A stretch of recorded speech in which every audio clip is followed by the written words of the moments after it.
I think we are in the best position we've ever been in. I'm more excited about where we are today than I have been since we started this movement 5 years ago. Okay? And here's why. I think we finally found our way. I think we finally understand what it is we're going to do, how we're going to do it, and how it's going to affect things. All right? And it goes back to last December when we started this idea where we basically understood that what our problem is that we don't have the governance we seek because we don't have the people in the room who will represent our values to vote on it. Right? Our problem is that we spent 5 years calling people we didn't want to run, calling people who are beholden to special interests, and trying to pressure them, just like we're doing the VA, right, to do something that their masters in the unions or the crony capitalists don't want them to do. And we said, this has got to stop. This just doesn't work. Okay, it's too easy for them to ignore us. So we said, what we've got to do is we've got to develop new competencies. We've got to figure out how to run for office, how to get elected, how to then, hold people accountable in office, and how to unelect them when they don't do what we want. I mean, I heard something on Fox yesterday after the big Tuesday, elections all over the country. That I just want to pull my hair out. Because Carl Cameron sat there and he said, despite all the angst, despite all the things we say about these people, none of the incumbents have yet to lose a primary. Not one. How can you possibly have a job approval rating of like 8% and keep getting reelected?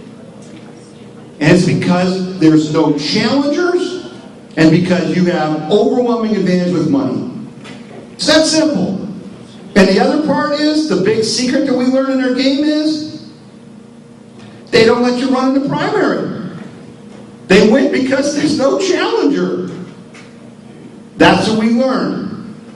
So what we understood is that when they do that, when there's no challenger in the primary, then they're the ones who control who you can vote for in the fall. Vote for anyone you want, as long as the people we chose for you, which is no vote at all. So we decided last December that we had to change that, because they have hijacked the electoral process by doing this and denied us representative government. Does that make sense? All right? That's why we are where we are. If you were in Congress, well, let me go, we already passed Congress. If you were in the Senate, how long would it take you to vote for this Senate bill to fire people in the VA? About half a second, right? Why, in God's name, are we going to spend our time to call Rob Portman and Sherrod Brown to say vote for this? Just how insane that is? Are you kidding me? They won't vote for it because they can't make up their own mind because they owe people money and power and position. That's why. And until we change that, folks, they won't vote for it. So, we decided in December that we would take the first step and we would simply ask people to put their name on the ballot. That's it. That's because that's all we thought we could do. Okay? It's all we thought we were capable of. We told people, you don't have to run a campaign. Just put your name on the ballot so people would have a choice. And they told us that Linda O'Brien wouldn't do that. They told us that there is no John Mancini. They told us that you can't get people to do this. You won't get 5 people. And as you know, we got 68 people. But they didn't just put their name on the ballot. They ran. They ran for office to the best of their ability because they're Americans. Americans love to compete. Americans love to fight the fight. And we fought the fight against whatever money they could bring. And I was so proud of all of our candidates, and I'm so proud of you I'm so proud of all the volunteers because we took the fight to them. And boy, they didn't like it one bit, did they? They screamed and moaned and ran false advertising and attacked people's personal integrity because you dared to put your name on the ballot. You dared to threaten their authority. That was their response. So on election day, we went into the battle outgunned, but not outworked. We did a great job. Across the state, our people worked hard. And with what little resources we had, we conducted a very professional campaign. And our people did not do those immoral things, did not send out lies, did not basically try to trash their opponent's personal life. They ran on issues, which is what you should do in a primary. And so on election day, we went in with our eyes open, and we went in there to win, and we were willing to take whatever happened.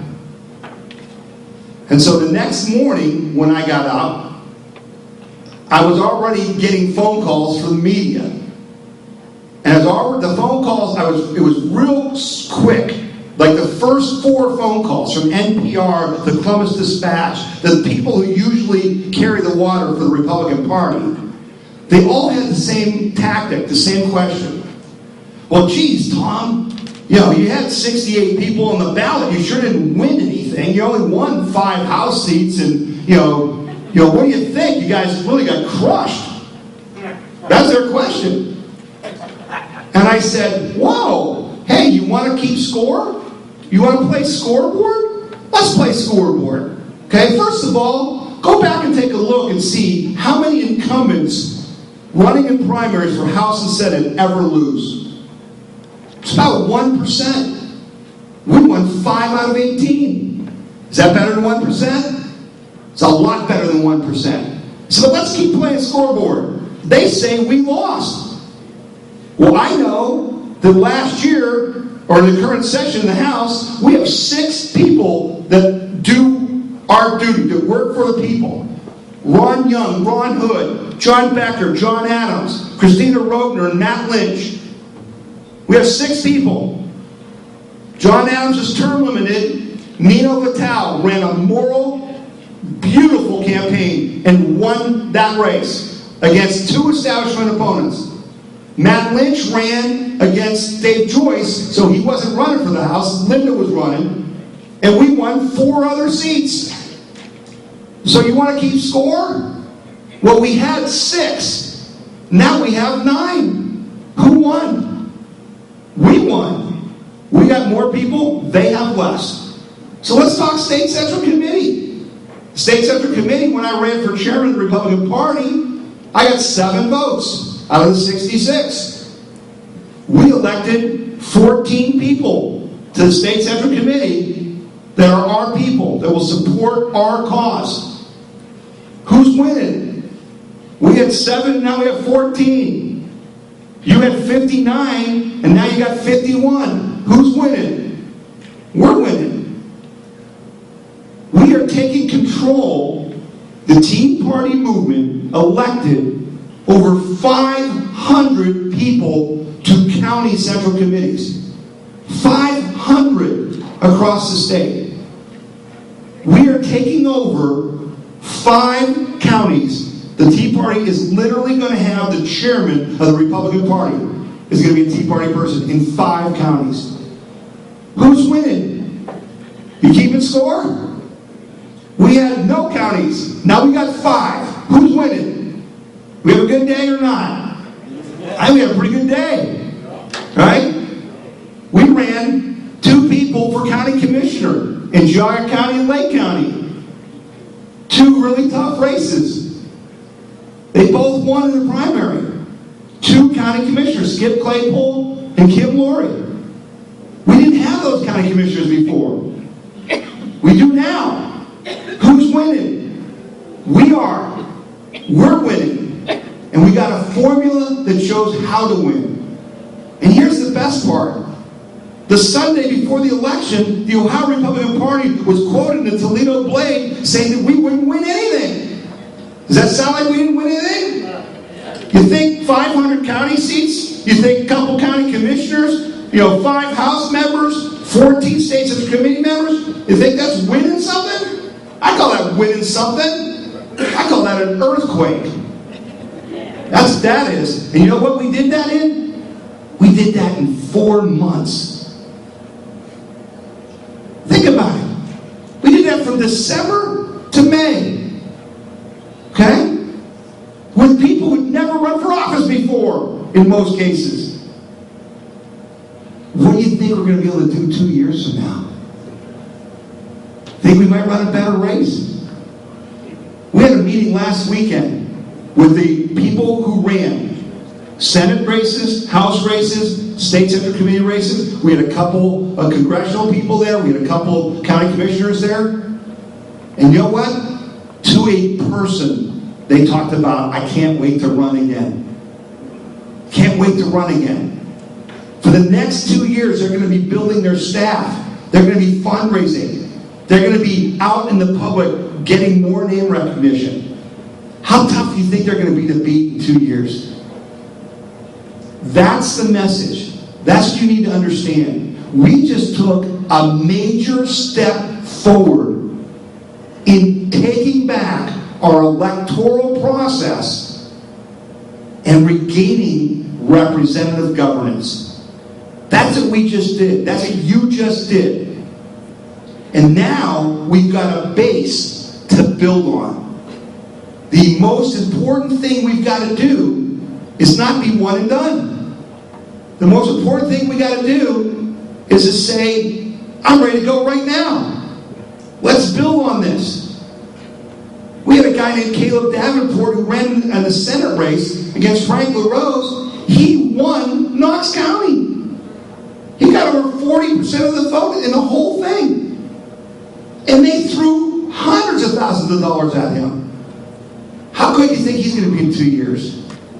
All right? How good do you think he's going to be in 2 years, folks? We have a force to be reckoned with. I want you to know, I want you to understand that the path forward is clear. That we know how to defeat this enemy. We know now what to do. And we just have to continue to work the battle. To keep recruiting people to run. Supporting those people. We've got to get Nick to win in November. We've got to get David Broad to win. We've got to get Sabrina to win the county commissioner's race. We've got work to do. But here's what we proved. A couple of very important things. We proved that it isn't the money. Okay? In Matt Lynch's race, he had $75,000 or $78,000, I guess. And they had $1.5 million. We lost by 10%, which means you really lost by 5%. Because if 5 comes your way, it's 5%. We don't need $1.5 million. If we just raised another $25,000, we probably would have had what we needed to win that race. So that's very important to prove. Because folks, as I've said to you before, you can't complain about them getting $355,000 from the Club for Growth, or not Club for the Chamber of Commerce. You can't complain about them getting $155,000 from the Hospital Association. You can't complain about Dave Joyce getting $100,000 from the Main Street Partnership. And then on this end, say, well, we didn't raise enough money, so let's take this guy's check for $100,000 or $500,000. Can we do that? No. I'm not going to do that. What we have to prove is that you don't want 5 guys to give you $100,000 each. You want 10,000 people to give you $50 each. Because then you got the same amount of money, but you got 5 people and I got 10,000. Which would you rather have? Who do you think is going to win that election? And we don't have to even be equal to them. We can raise $100,000 to their $500,000 or their $1.5 million if we have those people to work. That is the message. because the special interests have raised the cost of elections to keep the riffraff out. Right? You guys ever played in a poker game where somebody starts raising enough and you ain't got enough money, so you got to drop out even though you've got a better hand? Right? That's what they're doing to us. And the politicians believe it. So they think they can't run unless they have $2 million to run for Congress. Well, if that's the case, we're never going to get representation, are we? So that's what we did here in Ohio. And there's people nationally who are noticing it. And now we've got to continue down that path. The second thing we learned, and the second thing we showed that you need to be clear about, and that is that the Republican Party wants to have it both ways. Okay? They want to have us support them and then do nothing that we want them to do. Right? And what we showed them this election was, we're done with that. We're done with that. And because they're like dumb animals and they can't even see what's in front of them, we also had to show them what we were worth to them. In other words, they just didn't even acknowledge what you people did for John Kasich. In this room, 5 years ago, in this room, John Kasich stood right here. And you won that election for John Kasich. And then he just blew you off. You don't matter. What you have to say, who cares? We fought the fight for Mitt Romney. We did all the work, but they didn't want to give us credit for that. See, they thought there's a couple of guys in Tea Party hats in the call center. Yeah, there's some Tea Party out there, but my people are doing all the work. And it really what matters is that check I got from that rich guy. So by running our own candidates and working for our own candidates, for the first time, their call centers were empty. They didn't have people to go door to door. They had to fly people in from Washington, D.C. to go door to door. Because our people were working for Linda O'Brien, right? And Matt Lynch. And so what did we prove to them? Well, here's what we proved to them. By best estimates, we won't know for sure for a while yet, but I just said the Joyce campaign spent $1.5 million. By best estimates, the Ohio Republican Party, on all the House races, all the Senate races, all the state Central Committee races, spent about $3 million. So combined, they spent about $4.5 million to defeat you. And they still lost. They lost in the House, they lost the state Central Committee, they lost at the county level. So, even though you're a dumb animal, you might be able to figure out that the effort that we make is worth $4.5 million. Right? So let me ask you a question. If I was a billionaire and I went to Columbus with $4.5 million and gave it to the Ohio Republican Party and said, I want you to stop Common Core, you think they would? If I had $4.5 million and went to Columbus and said, I want you to pass photo voter ID. You think they would? You bet they would. They do it for half that.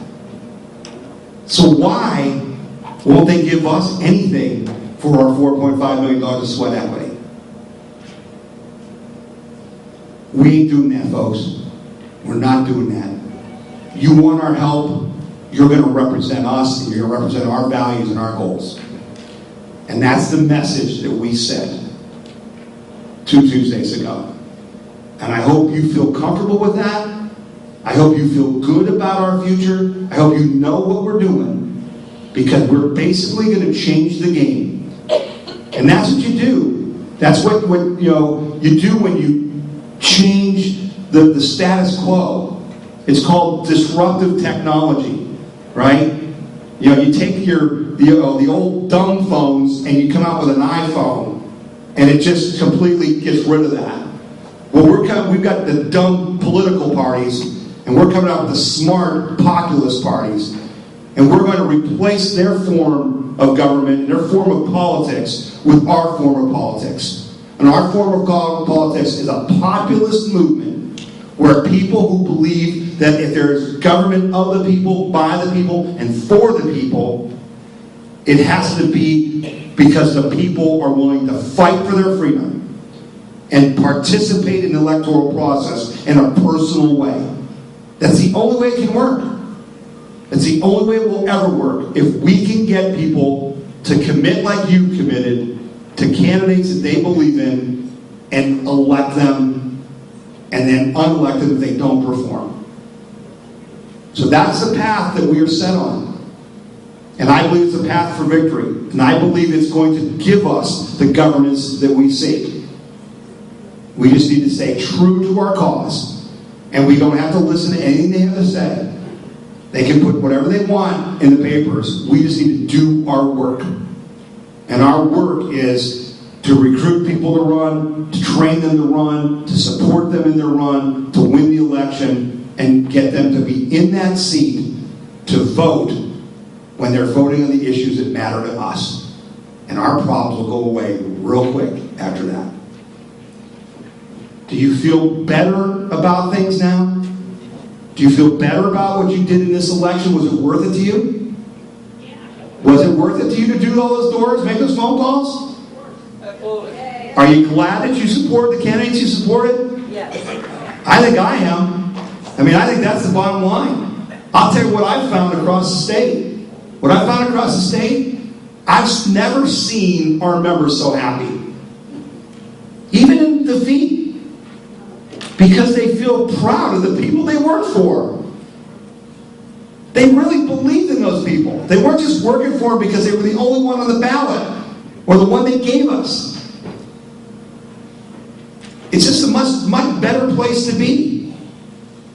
And so as we go forward, there will be no more of this, lesser of two evils. We will not support evil. We will fight evil with everything we've got. We will not just compromise. We will not just say, well, they're both crooks, but this guy's our crook. Right? We're not doing that anymore. And maybe they'll wake up and they'll realize that they can't win anything without us. And if they don't, it doesn't matter because we weren't winning anything with them, were we? Right? So we're going to win on our own terms, and it's going to be a bright future for America. And we're going to get the American public re-educated and re-involved in the political process. And it's going to start with the Tea Party, but it's going to be much bigger than that by the time it's over. So I hope you feel better. I thank you on your efforts in this election. I congratulate you on your success. And you need to tell everybody how we won in this primary and how we're going to continue to win going forward. Thanks for coming, and you guys have a great night. Appreciate you being here. Okay? So what's that? Yes, I will send out an email with that. Okay, I'll let you know about that. And go watch the radio show because I talk about this. Gary?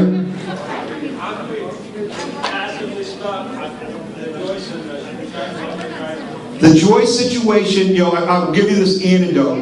Matt Lynch and I were at the Rick Santorum luncheon 2 weeks ago tomorrow. And there were some people there who wanted to talk to Matt and I afterwards. They had some information about the election. And they came up to Matt and we're kind of talking about, what are you going to do next, Matt? What's your plans? And it's 3 days after the election. I mean, what do you mean, what's my plan? I'm happy to be here having lunch, okay? And but I knew what they were there for. They were party operatives. And so the conversation kind of went around until you got to the point where they said, well, Matt, I know it's a hard loss, and you really can't, endorse Dave Joyce, but you pretty much have to figure that you come around to the fact that, well, we're all Republicans, and we're going to have to support Dave so he can beat the Democrat. And Matt Lynch looked at him and said, that ain't happening. That's what Matt Lynch said. That ain't happening. Okay? So, fortunately for us, there's a gentleman from the Libertarian Party who's on the ballot in this congressional race. His last name is Mako, I think it is, Dave Mako. And he's going to come here and speak to us, okay, in the coming months. And hopefully he will pass muster. I think he'll be pretty acceptable to us. And so if we have to, Gary, we're going to work like that for him. Okay? And we're going to support, again, we're not going to go and support evil. We're not going to support somebody who spent $1.5 million to tell us he's a conservative when he's taking 3/4 of his money from Democratic unions. right? We're not going to take and support somebody who ran commercials saying that he's going to stop Obamacare when we have videotape of him saying it's the law of land and it won't be repealed. We're not going to support people like that, okay? And that's my pledge to you. Other questions? Linda? Well, then real quick, how would we handle the case of Fitzgerald again? Yeah, we're still working on the Casey Fitzgerald situation. My guess is that we will just sit it out. We won't work for Kasich at all. Does anybody here want to work for John Kasich? Yeah, I haven't seen a hand in about 6 months that I've asked any troop out there. Okay, you know, we're probably just not going to support him. We'll see if there may be somebody that comes on the ballot as an independent or something. We'll look at that. But at this point, we just won't support evil. We'll stand by our own principles. Okay? Other questions? Okay. Guys, I just love you so much. Just appreciate you. You're the best. You're just the best. We won 5 out of 7 races in Portage County, folks. You think that's winning? 5 out of 7 people we endorsed, we won in Portage County. I call that winning. You're winners. You won. Let's keep it up. Thanks a lot, folks. Bye-bye now.